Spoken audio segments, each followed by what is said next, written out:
একটা কথা মনে রাখবেন, জালেমের বিচার না করা, কোন জালেমের বিচার না করা মাজলুমের প্রতি অবিচার। কি বুঝলেন? কি বললাম না? হ্যাঁ, জালেমের বিচার না করা মাজলুমের প্রতি কি অবিচার। এই কথা মনে রাখবেন, মনে রাখলে তো ভালোই। আমি তো প্যান্ডেলের নিচেই কঞ্জি, পরে বাইরে গিয়ে আবার সেই ঘুরে ফিরা তাগুত। কি ঠিক? বৃষ্টি থেকে বাঁচার জন্য বারবার ঝর্ণার নিচে এসে দাঁড়ায়, আমার শরীরের জন্য পানি লাগা, কিছু ঘটনা কি? আপনি এই জায়গায় দাঁড়িয়েছেন কেন? ভাই বাইরে বৃষ্টি, তো এখানে কি? ও ঝর্ণার পানি।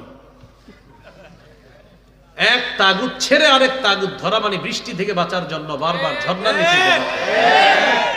ভাগ্য পরিবর্তন করার সুযোগ মুসলমান বারবার পাইয়াও খালি হাতছাড়া করে। এবার যেই সুযোগ মুসলমানের হাতে আসছে, আগামী 50 বছর আসবে কিনা আল্লাহ জানে। এই জন্য এই সুযোগ হাতছাড়া করা যাবে না। হাতছাড়া করলেই বিপদে পড়ে